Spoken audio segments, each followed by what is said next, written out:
श्रीराम जय जय राम। नाम घेताना मनात एक परमेश्वरच पाहिजे। खरोखर भगवंताला आपल्या प्रेमाशिवाय दुसऱ्या कशाचीही गरज नाही। ते प्रेम आतून यायला पाहिजे। परंतु परमेश्वराबद्दल खरे प्रेमच उत्पन्न होत नाही असा आपला अनुभव आहे। परमेश्वराला प्रेमाने हाक मारताच येत नाही आपल्याला, मग ती त्याला ऐकू कशी जाणार? सहवासाने प्रेम वाढते। आगगाडीच्या 4 तासांच्या सहवासाने जर प्रेम उत्पन्न होते तर नामस्मरणाने प्रेम का उत्पन्न होणार नाही? देहाशी अनंत जन्मांचा सहवास असतो, म्हणून देहावर प्रेम जडून देहबुद्धी येते। नामाचा सहवासही पुष्कळ म्हणजे सतत करावा, म्हणजे विषयावरची आणि देहाची आसक्ती कमी होऊन नामावर प्रेम जडते। बायको मुलांच्या प्रेमाकरिता आपण केवढा त्याग करतो, मग परमेश्वराच्या शाश्वत सुखाकरिता क्षुद्र वासनांचा त्याग आपण का करू नये? नाम घेत असताना मनात एक परमेश्वरच पाहिजे, दुसरी कोणतीच वृत्ती उठता कामा नये। तेच खरे नामस्मरण। विकार हे काही मुळात टाकाऊ नाहीत, ते भगवंतानेच दिले आहेत, म्हणून त्यांना जीवनात योग्य स्थान असलेच असेल। किंबहुना व्यवहारामध्ये विकारांची जरुरी आहे, मात्र विकारांवर आपण सत्ता गाजवून वापरायला शिकले पाहिजे। विकारांनी आपल्यावर सत्ता गाजविता कामा नये। समजा राजगिरा आणि भुईमुगाचे दाणे मिसळले आहेत, ते वेगळे करायचे असतील तर त्यातले एक काढले की दुसरे आपोआप शिल्लक राहते। शिवाय त्यामध्ये बाहेर काढायला जे सोपे आहे ते आपण काढतो। त्याप्रमाणे घ्यायला सोपे असलेले भगवंताचे नाम आपण घेत गेल्याने विषय आपोआप बाजूला पडेल। दाणे निवडून काढताना थोडासा राजगिरा जरी लागला तरी आपण तो झाडून टाकतो। त्याप्रमाणे भगवंताच्या अनुसंधानामध्ये नको असला तरी थोडा विषय येणारच, पण तो हवेपणाने भोगला नाही तर तो आपल्याला बाधक होणार नाही। सर्व संतांचे सांगणे एकच आहे, आणि ते असे की तू भगवंताचे अनुसंधान म्हणजे स्मरण ठेव, त्याने तुला सत्याचे ज्ञान होईल।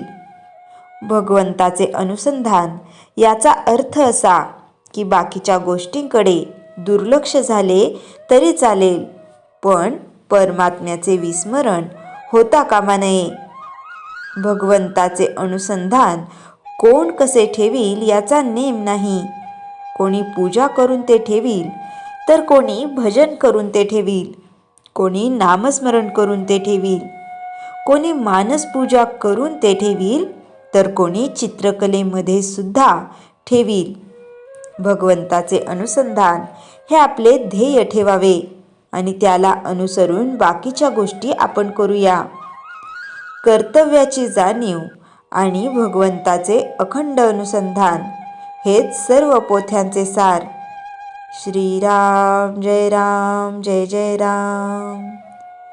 चैतन्यवाणी अखंडमुखी रामनाम आत असावे अनुसंधान, हाच सगळा परमार्थ जाण। श्रीराम जय जय राम। श्रीराम समर्थ। दासबोध समास 1 दशक 21। विषय मनाला योग्य मार्गावर ठेवणे, असत्कर्मांचे त्याग आणि साधकाचे जागृत जीवन। या दशकात समर्थ रामदास स्वामी साधकाला सांगतात, मन चुकीच्या मार्गावर गेले तर जीवन भरकटते। चांगले वाईट यातील सीमारेषा स्पष्ट ओळखा। योग्य मार्ग निवडणे हेच साधनेचे पहिले पाऊल आहे।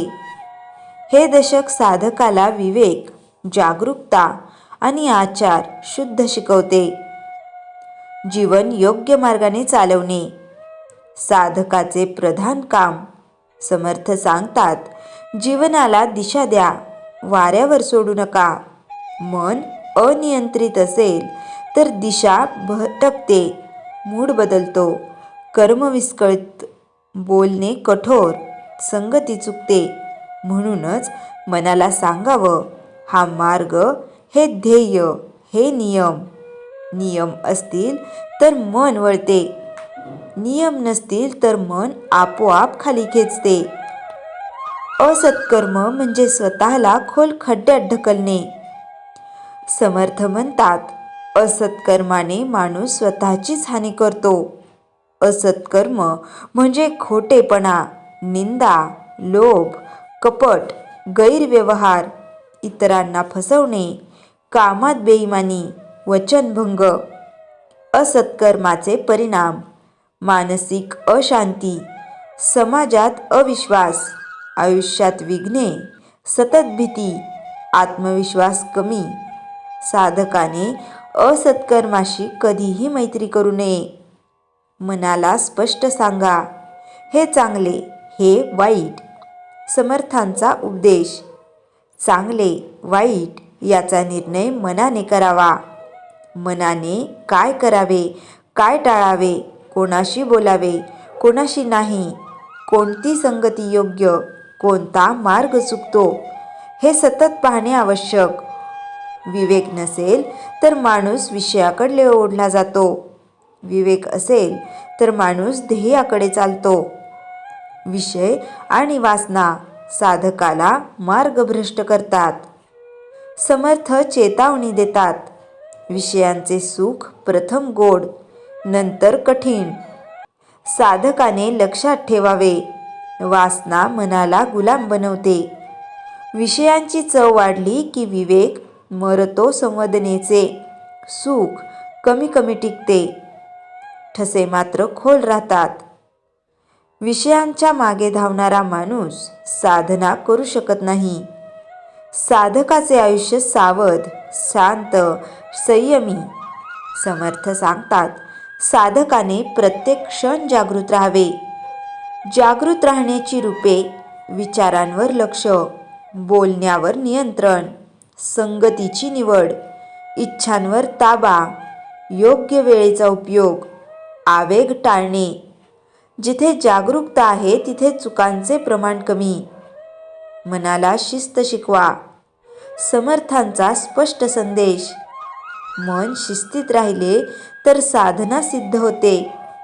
शिस्त निर्माण करण्यासाठी रोज थोडी साधना, नियमित जप, वचनाचे ठरलेले तास, संतांच्या वचनांचा अभ्यास, दिनचर्येत सातत्य, वेळेचे महत्त्व.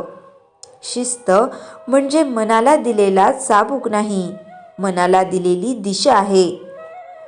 सत्य आणि सदाचाराने चालणाऱ्यास देवाचा आधार. समर्थ शेवटी सांगतात, सदाचाराने चालणारा दुर्बळ असला तरी देव त्याचा रक्षण करता. सदाचार: सत्य, दया, क्षमा, संयम, समाधान, शुद्ध वाणी, स्वच्छ मन. ज्याच्या मनात सदाचार आहे त्याच्या जीवनात आशीर्वाद आणि शांती असते. दशक 21 सार: 1. मनाला योग्य दिशा देणे हे साधनेचा पाया. 2. असत्कर्म मन, बुद्धी, समाज तिन्ही नष्ट करतात. चांगले वाईट विचारांना स्पष्ट सीमा द्या. 4. विषय वासना मनाचा नाश करतात. 5. जागरूकता साधकाचा रक्षक. 6. शिस्त मनाला स्थिर करते. 7. सदाचाराने देवकृपा, शांती आणि यश मिळते. हे दशक साधकाला प्रामाणिक, संयमी, शिस्तबद्ध आणि देवमार्गी बनवते. श्रीराम जय राम जय जय राम. जयाच्या जनी जन्मनामार्थ झाला, जयाने सदा वासनामात केला. जयाच्या मुखी सर्वदा नाम कीर्ती, नमस्कार तया ब्रह्मचैतन्यमूर्ती. श्रीराम जय राम जय जय राम. जानकी जीवन स्मरण जय जय राम.